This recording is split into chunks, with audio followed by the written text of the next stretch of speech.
오늘 성경 말씀은 요한복음 4장 46절로 54절 말씀입니다. 예수께서 다시 갈릴리 가나에 이르시니 전에 물로 포도주를 만드신 곳이라. 왕의 신하가 있어 그의 아들이 가버나움에서 병들었더니 그가 예수께서 유대로부터 갈릴리로 오셨다는 것을 듣고 가서 청하되 내려오셔서 내 아들의 병을 고쳐주소서 하니 그가 거의 죽게 되었음이라. 예수께서 이르시되 너희는 표적과 기사를 보지 못하면 도무지 믿지 아니하리라. 신하가 이르되 주여 내 아이가 죽기 전에 내려오소서.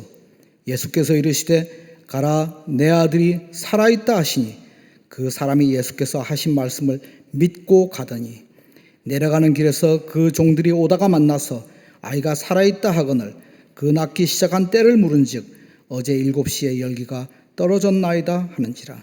그의 아버지가 예수께서 내 아들이 살아있다 말씀하신 그 때인 줄 알고 자기와 그 온 집안이 다 믿으니라.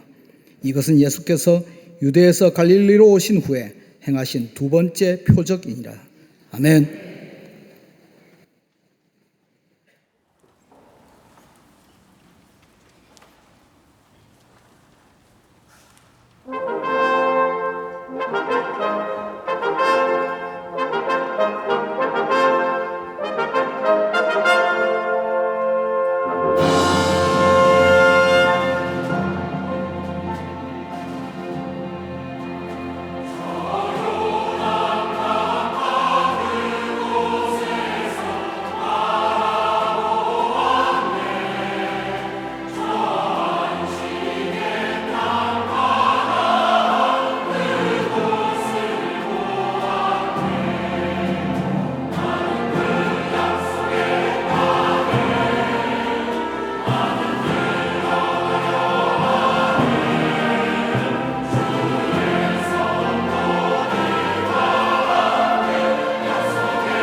갈릴리 성가대와 옥교수로의 귀한 찬양에 감사합니다. 고맙습니다.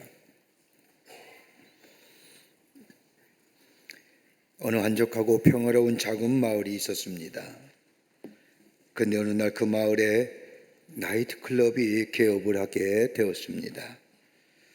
마을 사람들은 큰 걱정에 빠졌습니다. 한적하고 조용한 마을이 시끄럽게 될 것이고 젊은 사람들은 이 술집을 드나들면서 타락하게 될 것이라고 생각한 그 마을의 주민들이 교회에 모여서 기도하기를 시작합니다. 그런데 그 기도 가운데 그 교회의 극성스러운 교인들이 하나님, 이 나이트클럽을 불태워 주십시오라고 불이 나게 해달라고 구체적으로 기도한 것입니다. 그래서 이 죄악으로부터 우리 마을을 건져 주십시오라고 하는 간절한 마음으로 기도했는데 얼마 후 정말 벼락을 맞아 이 나이트클럽의 불이 다 타고 말았습니다. 나이트클럽 주인은 나이트클럽에 불이 나게 해달라고 기도했다는 말 듣고 교회를 고소했습니다. 그러나 교회에서는 나이트클럽에 불난 것에 대하여 아무런 책임이 없다, 책임질 수 없다고 주장을 합니다. 그러면서 말하길 우리가 기도한 건 사실이지만 그 기도 때문에 나이트클럽에 불이 났다는 것을 인정할 수 없다고 부인합니다. 그래서 소송이 걸렸습니다. 양쪽 진영이 다 판사 앞에 나아가 판사가 양쪽의 이야기를 다 들은 다음에 이렇게 말하는 겁니다. 어느 쪽이 범죄를 했든지 간에 분명한 것이 하나 있습니다. 나이트클럽의 주인은 기도의 능력을 믿고 있는데 교회의 고인들은 기도의 능력을 믿기보다는 부정을 하고 있군요. 내가 보기에는 나이트클럽의 주인의 믿음이 교인들의 믿음보다 훨씬 낫습니다. 우리는 기도합니다. 그런데 기도의 응답과 더불어 기도의 능력을 믿지 않는 사람이 우리 주변에 많이 있습니다. 그리스도에 있어서의 기도란 영적인 호흡이요, 하나님께서 우리에게 주신 특권임에도 불구하고 기도의 응답이나 기도의 능력을 믿지 아니하니 기도하기를 포기하는 사람들이 있습니다. 기도만큼이나 그리스도인에게 강력한 영적인 무기는 없습니다. 여러분, 성경에 나오는 수많은 사건들 하나같이 기도의 능력으로 하나님의 거룩한 역사가 이루어졌을 뿐만 아니라 하나님의 거룩한 역사에 쓰임받던 사람의 공통점은 다른 것이 아니라 기도의 사람이요, 기도의 능력을 믿었던 사람인 것을 보게 됩니다. 오늘 본문의 말씀은 왕의 신하의 아들을 고치신 기적의 이야기를 담고 있습니다. 이와 유사한 말씀이 마태와 마가와 저 누가복음에 나와 있는 야이로의 회당장의 딸을 고친 사건과 유사합니다. 예수님께서 처음으로 이적을 베푸신 가나에 이르렀을 때에 가버나움에 사는 왕의 신하가 예수님께 나와 아들의 병을 고쳐달라고 요청합니다. 재물도 있습니다. 지위도 있습니다. 권세도 있는 왕의 신하라 아마도 아들의 병을 고치기 위해서 백방으로 노력했을 겁니다. 백방으로 노력을 했지만 아들은 죽어갑니다. 사랑하는 아들이 죽는다는 것은 부모 입장에서 보면 평생을 가슴에 담고 살아야 할 정도로 가슴 아프고 슬픈 일입니다. 그러기에 이 왕의 신하는 몸이 달았습니다. 다급해졌습니다. 이러한 때에 저 갈릴리의 젊은 청년의 병을 고친다는 소문이 들려옵니다. 지리적으로 보면 가버나움에서 가나까지의 거리는 약 40km의 거리가 되는 거리입니다. 아마도 예수님 당시에는 이 거리는 하루길에 해당하는, 아니 더 많은 시간이 소요되는 거리일 겁니다. 이 거리를 단숨에 달려와 예수님 앞에 자신의 아들의 병을 고쳐달라고 말합니다. 아마도 아들이 병에 걸리지 않았더라면 예수님은 상대하지도 않았을 뿐만 아니라 만나지도 않았을 뿐일 겁니다. 그럼에도 불구하고 왕의 신하는 체면도 있고 지위도 있지만 나사렛 동네에서 자라고 하나님 나라의 복음을 전하는 예수님을 앞에 꿇어 엎드려 자신의 아들의 병을 고쳐달라고 요청을 합니다. 그런데 다른 복음서에 기록된 말씀과는 달리 예수님은 별다른 행동을 취하지 아니하시고 왕의 신하의 요청에 가라, 내 아들이 살아났다라고만 말씀하십니다. 이 말씀을 들은 왕의 신하는 자신이 집이 가버나움이기에 가버나움으로 내려가던 중에 종을 만나 아들이 살아났다는 이야기를 듣습니다. 그러면서 가만히 생각해 봅니다. 예수님이 언제 내 아들이 살아났다고 이야기했을까? 그때의 시간과 종이 얘기했던 아들의 병이 점차로 나았던 시간을 계산해 보니 예수님이 내 아들이 살아났다라고 하시는 그 말씀과 시간이 정확하게 맞는 겁니다. 이 놀라운 일들을 경험한 왕의 신하는 예수를 믿고 그 집안의 모든 식구가 다 예수를 영접했다는 것이 오늘 본문의 말씀입니다. 단순히 예수님의 두 번째 기적의 이야기가 아니라 오늘 이 말씀 속에는 한 사람이 믿음을 통하여 구원을 받고 그 믿음이 성장하며 그 믿음이 훈련받을 뿐만 아니라 믿음의 완성이 되어가는 과정을 예수님은 이 기사를 통하여 우리에게 말씀하여 주십니다. 우리가 믿음을 정의할 때에 여러 가지 많은 말로 정의합니다. 그 대표적인 정의가 히브리서 11장 1절의 말씀으로 믿음은 바라는 것들을 실상이요 보지 못하는 것들의 증거니라고 말씀합니다. 믿음에 대하여 정의할 때 두 가지입니다. 하나는 바라는 것들의 실상이라고 말합니다.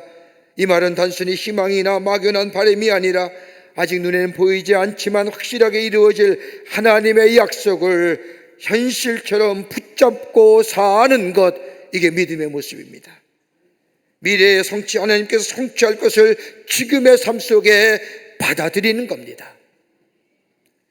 또 하나 믿음에 대한 정의는 보지 못하는 것들의 증거라고 말합니다. 육안으로는 확인할 수 없는 영적인 세계나 하나님의 약속을 믿음으로 증명하고 확증하는 것을 말합니다. 그래서 믿음은 미래, 현재와 미래를 연결하는 가교가 됩니다. 하나님이 약속하신 구원, 은혜, 영원한 생명, 이것을 믿음으로 지금의 삶 가운데 누리며 사는 겁니다. 나는 구원받았습니다. 나는 하나님의 은혜 가운데 삽니다. 내 안에는 영원한 생명이 있습니다. 이 놀라운 하나님의 귀한 말씀을 내 삶속에 누리며 사는 것이 바로 믿음이라는 겁니다. 여러분, 지금 정녕 우리의 시대에 필요한 것이 뭘까요? 믿음 아닐까요? 믿음이 회복되고 정녕 우리 가운데 믿음이 성장되어야 될 겁니다. 우리의 삶도 그렇고요, 우리의 가정도 그렇고, 우리가 살고 있는 공동체도 그렇고, 이 나라 이 백성에도 우리에게는 믿음이 필요합니다. 그 믿음은 어떤 믿음일까요? 오늘 본문의 말씀을 보면 믿음이 믿음다워져야만이 믿음의 역사를 일으킬 때인데, 그 믿음이 믿음다워지게 하는 한계가 뭘까요? 예수님 왕의 신하의 아들의 병을 고치는 사건이지만 이 안에 우리가 믿음 위에 넘어서야 할 것이, 그래서 하나님의 역사를 이루어야 할 것이 무엇인가를 우리 예수님은 분명히 말씀하여 주고 계십니다. 그 하나가 다름이 아니라 감각적인 한계를 넘어서라는 겁니다. 오늘 본문의 말씀을 보십시오. 왕의 신하는 예수님에 대한 소문을 들었습니다. 예수님이 병을 고치신 것을 본 것도 아닙니다. 소문으로 들었습니다. 예수님의 이적의 사건을 본 것도 아닙니다. 소문으로만 들었습니다. 예수님이 저 문둥병자를 고치시고 열병의 환자도 고치시고 장님도 눈을 뜨게 하신다는 본 것이 없지만 소문으로 들었습니다. 소문에 대한 믿음이 중요합니다. 이 소문을 듣고 말도 안 돼, 그럴 리가 없어, 저 무슨 갈릴리 청년 그것도 목수의 아들인 예수가 어떻게 그런 일을 하며 라고 도외시해버렸다고 한다면 거기에는 아무런 역사가 일어나지 않았을 겁니다. 그러나 소문에 대한 믿음을 가졌습니다. 정보에 대한 믿음을 가졌고 증거에 대한 믿음을 가졌습니다. 그리고 왕이, 이 신하가 예수님 앞에 나오게 된 동기입니다. 왕의 신하들 거의 죽게 되었습니다. 시간적으로 말하면 타임아웃입니다. 인간의 방법으로 다 써봤습니다. 한계에 왔습니다. 급히 손에 쓰지 아니하면 아들은 그대로 죽고 맙니다. 이러한 시간에 그는 초조한 마음으로 예수님 앞에 나와 내 아들의 병을 고쳐주십시오라고 하는 것은 다름이 아니라 그는 감각적인 한계를 넘어서서 예수님 앞에 나왔다는 겁니다. 소문 경험이 아닙니다. 다른 사람이 경험한 겁니다. 내가 본 것이 아닙니다. 다른 사람이 본 것입니다. 내가 꼭 보아야겠다고, 내가 경험해야 했다고 고집했다면 이 사람은 끝까지 예수님 앞에 나올 수 없었을 겁니다. 그러나 예수님의 하신 표적에 대한 믿음, 나 자신의 경험 중에는 없지만 그 증거를 받아들이고 그 사실을 믿는, 즉 감각적인 한계를 넘어설 때에 그에게 놀라운 이적과 표적의 역사가 나타난 것을 보게 됩니다. 여러분, 내 손으로 내가 봐야 합니까? 내 손으로 꼭 만져줘야만이 믿습니까? 여러분, 하나님 나라는 어떠한 걸까요? 내가 꼭 보아야 하고 내가 경험해 봐야 한다는 생각을 갖는 하나님의 나라, 그러려면 정녕 우리가 하나님 나라를 갈 수 있을까요? 하나님 나라는 믿음으로 가는 것일 터인데, 내가 봐야만이, 내가 만져야만이, 내가 눈으로 목격해야만이 하나님 나라를 정말 갈 수 있을까요? 여러분, 하나님 나라가 어떤 나라일까요? 하나님이 다스리는 나라가 하나님 나라입니다. 하나님이 통치하시는 나라가 하나님 나라입니다. 내가 예수를 믿고 구원을 받아서 내가 예수님이 내 삶의 주인 되심을 믿고 내 삶을 인도하심을 내가 믿고 고백하는 삶, 여러분, 주님이 다스리는 삶 아닐까요? 주님이 통치하시는 사람 아닐까요? 그렇다면 내 속에 하나님 나라가 이루어졌을 것인데 내가 꼭 봐야 합니다, 내가 누려야 합니다, 내가 목격해야 합니다라고, 그래야만이 하나님 나라가 있음을 내가 믿는다고 한다면 내 속에 이루어진 하나님을 어떻게 얘기할 수 있을까요?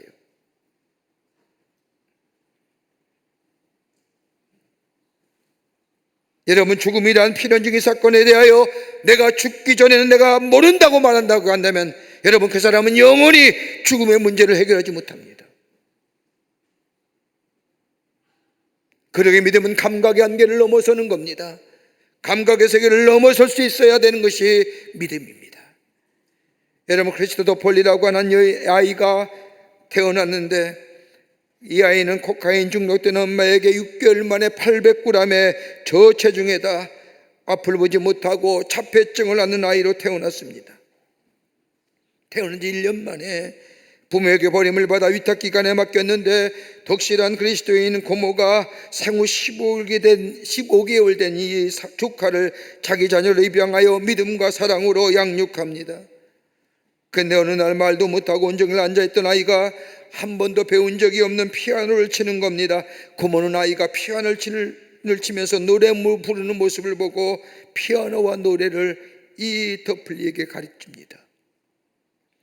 그는 초등학교 1학년 때 메모리를 대학 저 나라의 현충일에 미국 국가를 부른 것이 계기가 되어 2013년에 앨범을 발매하고 전국을 순회하는 찬양 사역자가 됩니다. 그를 양육한 그의 고모는 이렇게 고백합니다. 하나님이 도우시면 변화가 일어납니다. 그러면서 크리스토 더폴리는 얘기합니다. 눈이 보인다고 해서 다 볼 수 있는 것이 아닙니다. 눈이 가려진 자들도 있습니다. 나는 내 마음과 예수 그리스도를 인해 볼 수가 있습니다 라고 하며 그가 부른 Open the Eyes of My Heart라고 하는 노래를 부르면서 육신의 눈을 열어달라고 기도하지 않고 마음의 눈을 열어달라고 노래합니다. 그러면서 눈이 보이지 않으니 마음으로 더 잘 본다고 고백하며 증거하는 것을 들을 수 있습니다. 감각 한계를 넘어서야 믿음의 역사가, 믿음의 표적이 우리 가운데 일어납니다.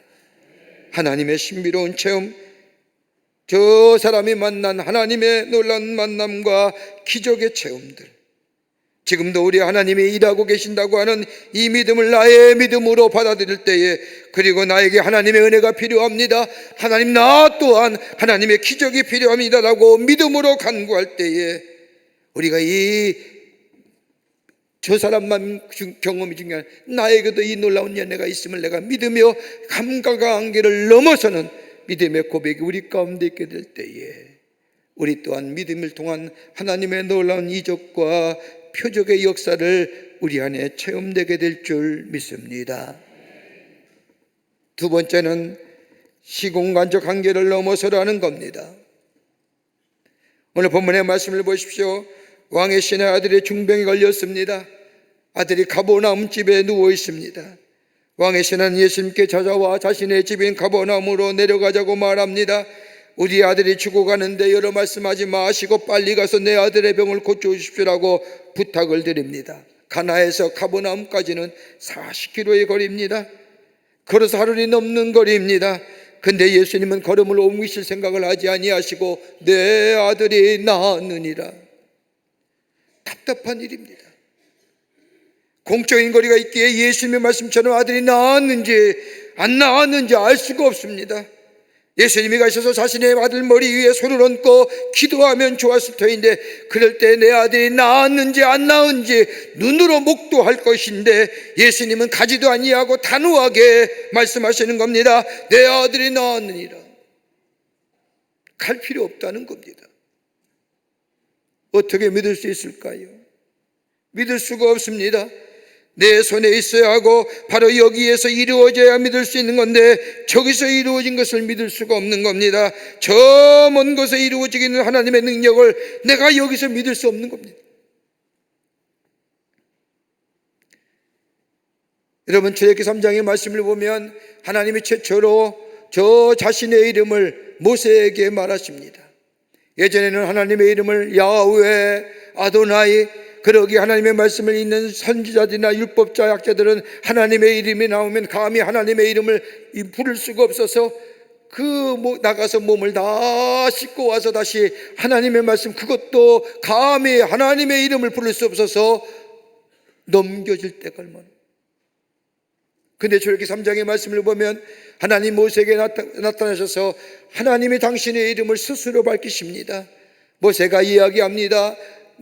하나님, 내가 저 이스라엘 백성에 가서 누가 보내셨다고 내가 얘기할 때 그 누구를 누가라고 뭐라고 얘기할 수 있을까요? 라고 얘기할 때 하나님의 이름을 스스로 하나님께서 밝히시기를 나는 스스로 있는 자니라. 여러분, 스스로 있는 자가 무엇일까요? 하나님 어떤 분인가를 분명히 우리에게 가르쳐 주시는 말씀입니다. 우리 하나님은 스스로 계신다는 것은 다름이 아니라 하나님은 불변하시는 하나님이요, 하나님은 자존하시는 하나님이요, 하나님은 전능하신 하나님이요, 하나님은 무소부지하신 하나님이시라고 하는 거예요. 여러분, 이 하나님을 우리가 믿는다고 한다면 여러분, 여기서 역사하시는 하나님, 저기서 우리가 기도할 때 저기서 역사하지 않을까요? 하실 겁니다. 저기서 기도할 때, 하나님을 향하여 간구할 때 여기서 역사가 일어날 겁니다. 이 믿음의 고백이 우리 가운데 있게 될 때에 우리는 저 시공간의 한계를 넘어서서 하나님의 놀라운 역사를 우리 안에 체험되게 될 줄 믿습니다. 여러분, 우리가 예배드릴 때 지구촌을 위해서 기도합니다. 세계 곳의 가난과 재해와 전쟁을 위하여 종식되기를 위하여 기도합니다. 왜 기도할까요? 우리 안에 이 믿음이 없다고 한다면 우리의 기도는 허공을 치는 기도일 겁니다. 우리 하나님은 무소부지하신 하나님이요, 우리 하나님은 전능하신 하나님이요, 우리 하나님은 불변하시는 하나님이요, 우리 하나님은 저 스스로 계시는 하나님이요 라고 하는 이 하나님을 향한 믿음이 우리 가운데 있게 될 때에 우리의 기도가 여기서 드려지지만은 저쪽에서 이루어질 것이고, 저 지구촌 반대편에서도 우리의 기도가 하늘에 상달되어 응답되는 역사가 있게 되는 줄 믿습니다. 그러게 믿음은 시공간을 초월하는 거예요. 여러분, 우리가 쓰는 시간에는 세 가지의 시간이 있지요.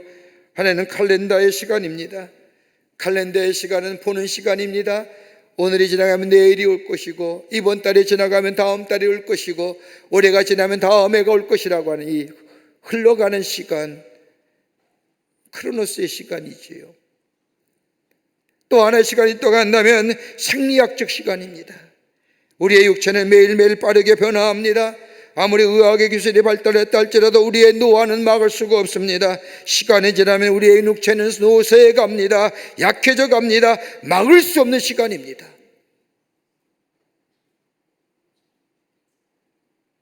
또 하나의 시간이 있다고 한다면 그것은 다름이 아니라 하나님의 시간입니다. 하나님의 시간은 내 시간과 엄청난 거리가 있습니다. 나는 죽어가는 사람이여 나약한 사람에게 초조합니다. 시간이 얼마 남지 않았습니다. 그러게 조급함이 있습니다. 그러나 우리 하나님은 여유가 계십니다. 여러분, 베드로후서 3장 8절의 말씀을 보면 사랑하는 자들아, 주께는 하루가 1000년 같고 1000년이 하루 같다는 이 한 가지를 잊지 말지어다. 여러분, 하나님의 시간과 우리의 시간은 차원이라는 겁니다. 여러분, 예수를 알지 못하는 자연인의 시간은 저 캘렌더의 시간과 더불어 생리학적 시간을 가지고 살지만, 하나님의 사람 그리스도에는 거기에 더 하나 붙인다고 한다면 하나님의 시간 안에 사는 사람입니다. 하나님의 거대한 구속사의 시간 속에 나에게 약속하신 하나님의 말씀을 붙잡고, 우리 하나님은 신실하신 하나님이요 무소부지하신 하나님이요 불변하신 하나님이심을 믿음으로 고백할 뿐만 아니라 그 신실한 하나님께서 나에게 하신 약속을 분명히 이루어 주실 것이라고 하는 믿음을 가지고 그것이 더디올지라도 인내하며 참아내며 오래 참으며 기다리며 살아가는 삶, 거기에 기적의 역사가 일어납니다. 초월하는 거예요. 이스라엘 백성이 애굽에서 출애굽하여 광야를 거쳐 가나안 땅을 향해 갈 때에 여러분, 이스라엘 백성의 마음이 얼마나 조급했을까요? 뒤에는 애굽의 군대가 쫓아오는 것 같습니다. 빨리 가야지요. 사실 애굽에서 하나님께서 약속하신 가나안 땅까지 아직 부지런히 가면 보름이면 갈 길입니다. 그런데 하나님의 생각하신 시간은 저 이스라엘 백성이 생각했던 보름길이 아니라 40년이었습니다. 보름이면 갈 수 있는 길을 40년을 걸어갔습니다. 여러분, 이것이 하나님의 시간입니다. 여러분, 우리의 믿음이 너무 성급할 때가 얼마나 많습니까? 가장 대표적인 얘기가 기도하면 바로 이루어져야지요. 그렇지 않을 때 우리가 실망하며 좌절합니다. 기도의 생활일까요? 모든 일에 너무 조급하지는 않습니까? 너그 성급하고 조급하게 문제를 해결하다가 실수하지는 않는지요? 인공정신 두뇌의 저자인 인간의 정신과 힘 그리고 행동의 관계성을 연구한 저 맥스웰 말츠 박사에 의하면 우리가 우리 자신을 어떻게 생각하는, 인식하느냐에 따라서 우리의 삶의 성공과 우리의 삶의 실패가 가져온다고 말합니다. 그에 의하면 평소에 생각하는 것이 비록 공상이라 할지라도 그것이 삶에 옮겨질 때에 그 결과는 생각했던 것과 동일하게 결과가 나타난다는 겁니다. 여러분, 가만 생각합시오. 주먹 많이 생각하는 사람, 다른 사람을 때리기를 생각하는 사람, 나타난다는 거예요. 평화를 많이 생각하는 사람, 그의 삶 속에 평화를 추구하는 행동이 나타난다는 겁니다. 반대로 조급함과 성급함을 생각하는 사람은 그 성급함과 조급함 때문에 삶의 실수가 연속되어진다는 겁니다.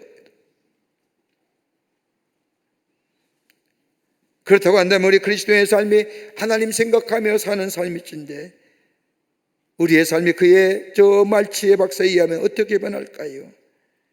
하나님을 믿는 믿음이 우리 안에 넘치게 된다면 우리의 믿음은 장성한 믿음의 자리에서 그 어떤 어려움과 역경을 넘어서는 시공간을 초월하는, 우리에게 선한 계획을 갖고 계신 하나님을 믿는 믿음이 우리 안에 있게 될 때에 그 하나님은 우리 안에 역사하시고 우리의 믿음을 통하여 하나님의 놀라운 기적과 이적의 역사를 우리 가운데 허락하여 주실 줄을 믿습니다. 이 믿음의 삶입니다. 끝으로 경험의 한계를 넘어서라는 겁니다. 여러분, 경험이야말로 얼마나 소중한 자산이며 가치입니까? 여러분, 아무리 지식이 많아도 경험 앞에서는 그 지식이 초라해지지 않습니까? 여러분, 가만 보십시오. 지식이 아무리 많다 할지라도 경험이 많은 사람 앞에서 그 지식의 시작은 참으로 두렵고 떨리지요. 경험이 많은 사람은 담대합니다. 그러게 경험의 가치가 얼마나 중요한지요, 경험치가 얼마나 소중한지요. 그런데 경험으로 인하여 얻어지는 또 하나의 부작용이 있다고 한다면 고정관념입니다. 생각이 셋업되는 겁니다. 변하지 않습니다. 내가 해보았기에 해복으로 얻은 지식은 결코 변하지 않습니다. 그런데 경험의 한계를 넘어선다는 것은 다름이 아니라 내가 가졌던 고정의 관념을 넘어서는 겁니다. 여러분, 사무엘상의 말씀을 보십시오. 한나라한 여인이 하나님 앞에 나아가 기도드립니다. 자식이 없음으로 인하여 슬퍼하며 억울하기도 해서 분하여 하나님께 아들을 달라고 기도하는 중입니다. 얼마나 열심히 기도했으면 얼굴이 뻘겋게 달아올랐습니다. 그때 엘리라고 하는 제사장이 한나를 보면서 이야기합니다. 젊은 여인이 대낮부터 웬 술이 날라고 책망하지요. 그때 한나가 얘기합니다. 그런 것 아닙니다. 내 간절한 소원 때문입니다. 그때 이 한나의 말에 엘리 제사장이 감동을 하지요. 그리고 말합니다. 하나님께서 그대가 구하는 것을 들어주시기를 원하노라 라며 축복의 기도를 해줍니다. 근데 사무엘상 1장 18절의 말씀을 보면 한나의 모습이 나옵니다. 엘리 제사장의 축복의 기도를 받은 이 한나는 제사장의 축복의 기도를 받자마자 가서 먹고 얼굴에 다시는 근심이 빛이 없더라. 조금만 전에만 해도 아들이 없다고, 자식이 없다고 근심하며 슬픈 기색으로 울며 기도했던 여인이 제사장의 이야기를 듣고 그의 얼굴에 근심의 빛이 사라지고 내려가서 먹고 마셨다는 겁니다. 뭘 얘기할까요? A가 태어난다는 걸 믿을 수 있을까요? 아이가 태어날지 안 태어날지 모르립니다. 그런데 한나는 제사장의 말을 믿고 나아갔습니다. 자신의 경험치를 넘어섰다는 겁니다. 경험의 한계를 벗어내렸다는 겁니다. 고중의 간증을 내려놨다는 겁니다. 그 결과 뭐예요? 사무엘을 낳았습니다. 훌륭한 믿음의 어머니로 성경에 기록된 것을 보게 됩니다. 과거에 들어본 일도 없고 이런 경험도 없습니다. 그러나 그 믿음으로 경험의 한계를 넘어서게 될 때에 그녀에게 새로운 창조의 역사가 일어난 것을 보게 됩니다. 오늘 본문의 말씀으로 돌아가 보십시다고요. 헤롯 왕의 신하입니다. 귀족입니다. 권세와 지위가 있던 왕의 신하가 예수님께 나와 무릎을 꿇습니다. 어디까지나 부탁하는 것이지만 왕의 신하이기에 명령조로 예수님께 부탁했을 겁니다. 내 집에 와서 내 아이를 좀 봐주십시오. 즉시 가주셔야 하겠습니다. 이런 부탁에 예수님은 내 아들이 살았다라고 말합니다. 자, 그렇다고 한다면 이후에 예수님의 말씀에 왕의 신하가 해야 할 일이 뭘까요? 가요. 내 눈으로 목격해야겠습니다. 내려갑시다. 라고 했으면 역사는 안 일어났을 겁니다. 뭐예요? 순종입니다. 전적인 순종이지요. 자신의 죄이나 자신의 경험이나 자신의 신분을 다 부정해버리고 깨끗한 마음으로 예수님의 말씀에 순종하는 겁니다. 그 결과 뭐요? 순종하고 집으로 내려가는 중에 자신의 집에 종을 만난 겁니다. 그리고 뭐요? 종이 한 얘기, 아들이 낳은 시각과 예수님이 하신 말씀 시간을 생각해 보니 동일한 시간. 내 감각의 한계를 넘어서고 내 경험의 한계를 넘어서고 시공간의 한계를 넘어서 들려오는 말씀에 순종하며 따라 나갈 때에 거기에 이적이 일어납니다. 거기에 표적이 일어납니다. 여러분, 모세가 이스라엘 백성을 애굽에서 인도하여 나아갈 때에 저 눈앞에 홍해가 가로막습니다. 뒤에는 애굽의 군대가 따라오고 앞에는 홍해가 가로막습니다. 마치 도간에 든지처럼 꼼짝 못하고 있을 때 모세가 하나님 앞에 기도합니다. 모세의 기도를 들으신 하나님께서 모세에게 말하지 않습니까? 지팡이로 물을 치고 건너가라. 이게 성경의 말씀이지요. 근데 구전으로 내려온 이야기가 하나 있습니다. 모세가 하나님의 말씀대로 지팡이로 홍해를 내리쳤는데 물이 안 갈라지는 겁니다. 모세가 당혹하고 당황하고 있을 때에 옆에 있던 청년 여호수아가 모세를 쿡 찌르고 이야기합니다. 하나님께서 물을 치고 건너가라 하셨는데 왜 그대로 서 있는 겁니까? 이 말들은 모세가 화들짝 놀라 하나님의 말씀대로 홍해로 뛰어들었더니 홍해가 그 순간 쫙 갈라졌다는 겁니다. 지팡이를 치고 칠 뿐만 아니라 말씀에 순종하여 발을 내디뎠더니 홍해가 갈라져 건너갔다는 겁니다. 축복의 조상 아브라함 보십시오. 아브라함이 하나님의 말씀을 들었습니다. 고향을 떠나라는 겁니다. 그러면 너로 하여금 만민의 아버지가 되겠다고, 너로 큰 민족을 이루게 하겠다고 말씀하십니다. 갈 바를 알지 못하지만 갑니다. 동으로 가라 하실지 서로 가라 할지 어디로 가라 할지 모릅니다. 그러나 갈 바를 알지 못하지만 하나님의 말씀을 따라 정들고 평안한 고향을 떠나 하나님의 지시한 땅으로 걸음을 옮깁니다. 걸음을 옮긴 그때에 하나님께서 아브라함이 뭐라고 말씀합니까? 이 땅을 너와 내 자손에게 주리라 하십니다. 하나님의 축복을 누리며 오늘 여기에 말씀대로 이적과 표적의 기사가 우리의 삶 가운데 경험되어지는, 이루어지는 삶, 우리의 감각적이고 우리가 시공간적이며 경험의 한계를 넘어서서 믿음으로 내 걸음을 옮겨질 때에 그 안에 역사가 일어납니다. 미국 어느 대학교 수영 선수가 밤에 잠이 오질 않아 새벽 2시에 다이빙 연습을 하려고 수영장으로 나갔습니다. 다이빙을 하려는 순간 갑자기 앞벽에 예수님의 십자가가 나타나 보이는 겁니다. 순간 다이빙 하려는 것을 멈추고 주일학교 때들은 하나님의 말씀이 생각나는 겁니다. 청년이 되어 교회를 떠난 그에게 갑자기 벽에 나타난 예수님의 모습에서 어린 시절에 들었던 하나님의 말씀이 생각납니다. 그리고 그 자리에 무릎을 꿇고 예수님을 떠나 살았던 자신의 삶을 회개하고 다이빙을 멈추고 자신의 방에 들어와 밤새 울면서 회개하며 기도합니다. 다음날 아침이 되었습니다. 수영장에 가보니 놀라운 일입니다. 수영장의 풀에 물이 없는 겁니다. 일하는 사람에게 물어보니 어제 저녁에 수영장에 물을 가려고 물을 다 빼두었다는 겁니다. 그 말을 듣는 순간 등골이 옥사감을 느꼈습니다. 물이 없는 수영장에 다이빙을 했다면 어떻게 되었을까? 생각만 해도 아찔합니다. 예수님이 살려주신 겁니다. 기적입니다.